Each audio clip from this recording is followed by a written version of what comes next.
Hello, Spine to Soul family. Hope everyone's doing well. This is the follow-up video for the webinar that we just had this past evening, What the Neck. I had mentioned I was going to link a video with various stretches, a couple exercises that you could do that just correlate to the webinar and sort of highlight some of the muscles that we talked about and some of the things that you can do to hopefully alleviate some of your stress and tension. First thing we're going to do is breathing, because the breathing is really, really important. So you want to direct your breath into the rib cage here, the lateral lobes of your lungs. What that's doing is it's hopefully going to reduce your tendency to want to put the tension up into the neck and shoulders. A lot of times when we breathe in, we're always so up here, right? So we want to try to put the breath into here out of the gate so that we're not creating more stress and tension through that area. So I want to just emphasize that, because you do want to try to focus on that while you're doing your stretches as well. So what good is it to breathe incorrectly and breathe into your neck if you're actually trying to stretch your neck? So take a couple deep breaths with me, hands on the ribs. You're just going to take a breath, breathe in through the nose. We're going to do a count of 4, and then out through the mouth for a count of 5. And I like the hands on the ribs because you can physically feel the rib cage expanding. It's almost like an accordion. And then as you exhale, you're going to feel it kind of shrinking back in and down. So that's the correct breathing pattern that we want to use, not just for stretching, but ideally throughout our day. I know a lot of times we hold our breath, but it's, if you think of it, checking in with yourself periodically throughout the day and just kind of see, how am I breathing? Is it shallow? Is it short? Am I tensing anywhere? So keep that in mind as we go through some of these exercises. The first thing we're going to do is an upper trap stretch. So for that, you're just simply going to bring one ear to one shoulder, and you should feel it on the opposite side. So that is your upper trap. To make this a little bit more intense, you can place your hand on top of your head, and it just gives a little additional weight. You're not yanking on your head, you're not pulling it down. It's just simply a little added weight with the force of gravity to increase the stretch. You can also take your other free hand and reach it behind the back of the low back area using the back of your hand. That will also increase it. So you could do just the hand, you could do just this hand back here, or you can simply just do ear to shoulder. Either one is very effective, but you do what works for you. The next stretch I want to show you is called the levator scapula stretch. So for that one, you're going to turn your head to the side. Then you're going to take your same side hand, place it towards the nape of your neck, and you're going to look down. And again, I'm not yanking on my head. I'm just giving a little assistance with gravity. And with this one, you feel it in your neck, but you should also feel it kind of down into the middle area of your shoulder blade, because that's where the muscle attaches. And like the other one, the upper trap, you can take that other free hand and reach it behind your back. Again, that just makes it a little bit more intense. It's not absolutely mandatory, but it will give you a little bit more bang for your buck if you can tolerate it. And then the other stretch that I want to show you for the neck is the scalenes. So our scalenes are in the front part of our neck. And what you're going to do is just place your hands kind of on your breastbone here. And you're going to rotate your head to either side. And then you're going to pull down as you look up a little bit and try to rotate still. And you should feel it right along the interior neck area here. Sometimes we don't realize how tight these muscles are until we stretch them. Obviously, doing both sides is very, very effective. You don't want to feel unbalanced, but definitely make sure you do your affected side if you're only doing one side. So whether that's your right, whether that's your left. The other stretch that I wanted to do is for our rhomboids. So those are the muscles between our shoulder blades. So we talked about those a great deal because they're very important for our posture, for activating our scapula. It's important that we have really good, strong, mobile shoulders, because when we don't, as we mentioned in the webinar, that can lead to a lot of neck tension and discomfort as well. So to do that, what you're going to do is clasp your hands like so, and you're going to pull down and then look down as you pull. And you should feel it right in between your shoulder blades. Those are your rhomboids. So those are the stretches, and ideally you want to try to hold them for a few minutes, not a couple minutes at a clip. Sometimes that's a little too intense out of the gate. So try 20 seconds, 30 seconds, and do that a few times, and then eventually build up. And if that's still too intense, you do it 10 seconds, 15 seconds. So whatever you can tolerate and whatever works better for you. Going into some of the exercises that are great for the neck. And again, these are more for posture and retraining some of those muscles that we want to be activated instead of the ones that we're consistently overusing. First thing is first, shin tucks. Technical name is scapula or cervical retraction.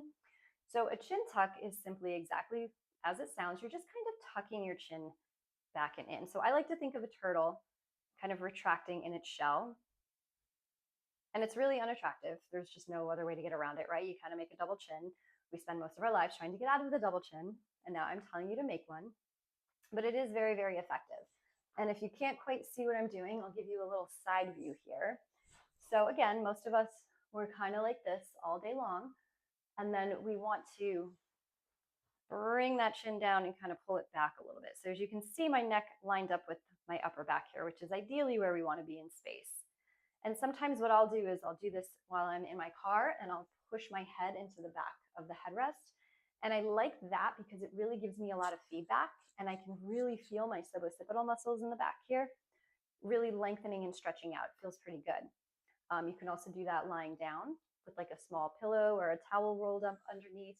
Again, pressing into something is just a nice way to get some good feedback. Speaking of retraction, we're going to do scapular retraction next. These are also called scap pinches. You may or may not have done them in PT before. So with that, it's just your shoulder blades. You're just going to squeeze them together. We always used to say like you're cracking an egg between them. You hold for a few seconds and then you let it go. So the motion's coming from my shoulder blades, and actually I can do a quick little turn around here. So if I bring my shoulders together, I'm activating those rhomboids that we just stretched, and then I release them. So again, it's coming from the shoulder blades.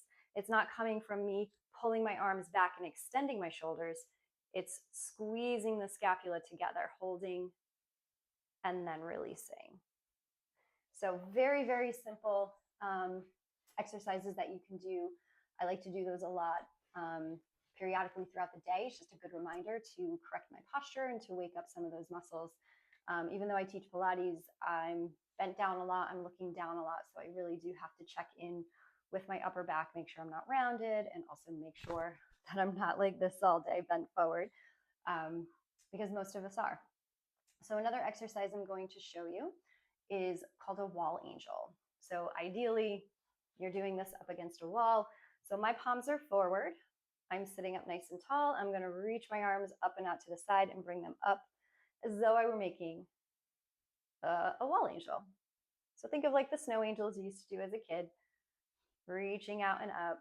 And again, this is all about mobilizing the scapula and that upper back. The more we can do that, the less we're going to pull into our neck muscles.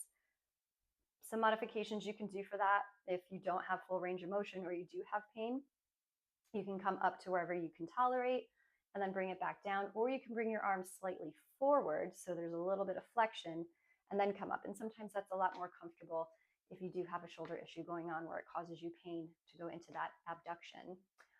The other few things I do want to show you involve a foam roller. So I have one back here.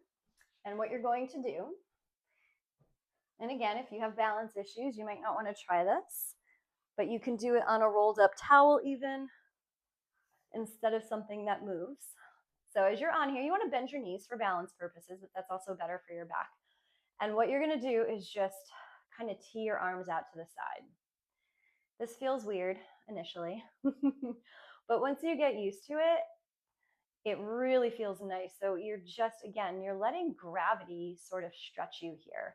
So when we're rounded forward a lot with our upper back and our shoulders, our anterior pec muscles here can be very tight. So this is a great way to help offset that. And you can hang out here for a couple minutes, whatever you can tolerate. Again, just breathe into it. Use that breath to kind of open you up and relax your muscles. What you can also do here, if you don't like the wall angels standing, sometimes people have a harder time doing it against gravity, palms facing up, you can do that here. And again, the foam is great because it gives you a lot of feedback. So you can do this standing on the wall or standing with the foam up against your back on the wall. You can also do the scap squeezes standing with this thing behind you. You can do it lying down, squeeze and release. And then the other one I wanted to show you involves reaching your arms up to the ceiling. So we call these serratus punches, and we did a lot of retraction of the shoulder blades, but it's also important to get protraction. So protraction is the opposite. The shoulder blades are separating. So in order to do that, I want to think I'm reaching up towards the ceiling, like I want to punch it or touch it with my fingers, and then I'm going to bring my scapula right back down. So again, it's happening from the scapula. I reach up, I can feel them separate, and then bring it back down. And also, what happens with this one sometimes is because we're so prone to tensing our upper traps, as people reach up, sometimes they tend to do this. So just be very mindful that you're not doing that and that the movement's coming from the shoulder blades.